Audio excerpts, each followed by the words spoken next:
सभी वरिष्ठ साथियों को नमस्कार। मैं हूं डॉक्टर एसबी द्विवेदी और आप देख रहे हैं बुजुर्ग जीवन चैनल। आज हम बात करेंगे स्नेक बाइट के बारे में। आजकल हॉस्पिटल्स में देखा जा रहा है कि स्नेक बाइट के केसेस काफ़ी ज़्यादा आ रहे हैं और पेशेंट जब आता है तो देखा जाता है कि बहुत सारी गलतियां साथ में लोग करके आते हैं, जिसकी वजह से खतरे और बढ़ जाते हैं। जब सांप काटता है तो बहुत सारी लोग सुनी सुनाई बातें और परंपराएं चली आ रही हैं, उसके आधार पर बहुत सारी गलतियां करके आते हैं। तो आज की वीडियो में हम बात करने वाले हैं कि किसी को स्नेक बाइट होता है तो सबसे पहले आपको क्या करना है और कौन सी वो गलतियां हैं जिसको नहीं करना है, जो आपके लिए खतरा और बढ़ा देंगी। तो आज के वीडियो में यही बात करेंगे। अगर आप ये वीडियो पूरा देखते हैं तो आप अपना या अपने किसी जानने वाले का जान बचा सकते हैं, तो आपको ये पूरा देखना चाहिए। आगे हम बात करें इससे पहले आप जान लीजिए कि अपने देश में लगभग 300 प्रकार के सांप होते हैं। उसमें से लगभग 60 प्रकार के सांप होते हैं वही जहरीले होते हैं। उनके ही काटने से आपको कोई नुकसान होता है। बाकी जो अधिकतर सांप होते हैं, लगभग 70% के आसपास जो सांप होते हैं वो जहरीले नहीं होते हैं, उनके अंदर कोई जहर नहीं होता है, वो आपके लिए नुकसान नहीं पहुंचा सकते। और इसमें एक और बात जान लीजिए कि जो जहरीले सांप होते हैं, जो जहरीले सांप की बाइट होती है उसमें से भी 50% बाइट ड्राई बाइट होती है, यानी सांप तो काटता है और उसके अंदर जहर भी है, लेकिन वो काटते समय आपके अंदर जहर नहीं छोड़ा, इसको ड्राई बाइट बोलते हैं। अब आप जान लीजिए कि जो भी जहरीला सांप काटता है और आपके अंदर जहर जाता है, वो आपके शरीर को किस तरह से नुकसान पहुंचाता है। ये 2 तरह से आपके शरीर को नुकसान पहुंचाता है। कुछ सांप होते हैं वो न्यूरोटॉक्सिक होते हैं, कुछ सांप होते हैं उनका जहर हीमोटॉक्सिक होता है। न्यूरोटॉक्सिक का मतलब वो आपके नर्वस सिस्टम को नुकसान पहुंचाते हैं, उनके काटने की वजह से आपके शरीर में पैरालिसिस होने लगेगा, आपके जो मसल्स हैं वो काम करने बंद करने लगते हैं। इसकी वजह से मरीज को सांस लेने में दिक्कत हो सकती है, उसकी आंखों की पुतली बंद होने लगती है, उसके जो रेस्पिरेटरी मसल्स होते हैं वो काम करने बंद कर देते हैं, जो टंग के मसल होते हैं वो काम करने बंद कर सकते हैं, पेट में दर्द होगा, उल्टी होगा, इस तरह के सिम्टम्स दिखाई देते हैं। जो दूसरे प्रकार के सांप होते हैं, हीमोटॉक्सिक सांप होते हैं, जो वाइपर फैमिली के सांप होते हैं, वो हीमोटॉक्सिक होते हैं और ये जब काटते हैं तो जो खून के जमने का आपके शरीर में क्षमता होती है वो कम हो जाती है, जिसकी वजह से खून जमता नहीं है और ब्लीडिंग होने की संभावना बढ़ जाती है। जो लोकल एरिया होता है जहाँ सांप काटता है वहाँ नेक्रोसिस होने लगता है, सूजन आ जाता है, ये सारे सिम्टम्स दिखाई देने लगते हैं। तो ये मेनली 2 तरह के सांप होते हैं, जो करैत होता है और जो कोबरा होता है, ये न्यूरोटॉक्सिक होता है। वाइपर होते हैं ये हीमोटॉक्सिक होते हैं। अब बात करते हैं कि अगर स्नेक बाइट होता है तो सबसे पहले आपको कौन-कौन से काम हैं जो करना चाहिए, जो आपके जान बचाने में काम आएगी। सबसे पहला काम करिए कि जहाँ सांप है उससे थोड़ी दूरी बना लीजिए। कहीं ऐसा ना हो कि वो आपको दोबारा-तिबारा काटने की कोशिश करे या काट ले। दूसरा काम करना है कि उसको आप पहचान सकते हैं तो ठीक है, नहीं तो हो सके तो एक सेफ डिस्टेंस से उसका फ़ोटो ले लीजिए। और तीसरा काम आपको ये करना है कि अपने को स्टिल रखना है, ज़्यादा चलना नहीं है, भागना-दौड़ना नहीं है, घबराना नहीं है और अपने को स्थिर रखना है। तुरंत हॉस्पिटल को फ़ोन लगाना है, एम्बुलेंस को फ़ोन लगाना है। और जो भी पेशेंट के साथ में है उनको करना ये चाहिए कि पेशेंट को स्थिर रखे, शांत रखे और उसको एश्योर कराए कि आपको कोई दिक्कत नहीं होगी, कोई तकलीफ नहीं होगी। उसके घबराहट को कम कराए, क्योंकि जैसे-जैसे मरीज़ की घबराहट बढ़ती है, शरीर में एड्रेनालिन का सिक्रीशन बढ़ जाता है, जिसकी वजह से हार्ट रेट बढ़ता है, सर्कुलेशन बढ़ता है और साँप के जो पॉइज़न होता है, जहर होता है, वो और तेज़ी से फैलता है। तो पेशेंट को एश्योर करना है कि भाई परेशान ना हो, तुमको जल्दी हॉस्पिटल हम लेकर चल रहे हैं, जल्दी डॉक्टर मिल जाएँगे, तुम ठीक हो जाओगे और जो तुम्हें साँप काटा है वो कोई ख़ास ज़हरीला नहीं था, तुम्हें कोई दिक्कत होने वाली नहीं है। दूसरा काम ये करना है कि पेशेंट को इमोबिलाइज़ करना है। जिस पार्ट में साँप ने काटा है उसको स्थिर रखना है, एक जगह रखना है, ज़्यादा हिलाना-डुलाना, चलाना नहीं है।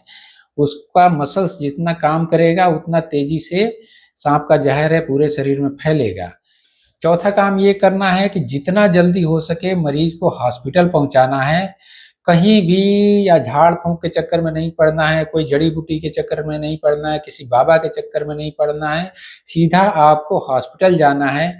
आपको तत्काल ऐसे हॉस्पिटल जाना चाहिए जहाँ एएसवी यानी एंटी स्नेक वेनम आपको अवेलेबल हो, ऐसे हॉस्पिटल में जाना चाहिए। अपने नज़दीक के सामुदायिक स्वास्थ्य केंद्र पर जाइए या वहाँ जा सकते हैं जहाँ एंटी स्नेक वेनम अवेलेबल हो। पाँचवा काम आपको ये करना है कि मरीज के सारे सिम्पटम्स शुरू से लेकर अंत तक आपको याद रखना है कि कब सूजन आई, कितनी सूजन आई, मरीज को उलझन घबराहट हो रहा था, कितना हो रहा था, मरीज को सांस लेने में दिक्कत हुई, नहीं हुई, मरीज को उल्टी तो नहीं हुई।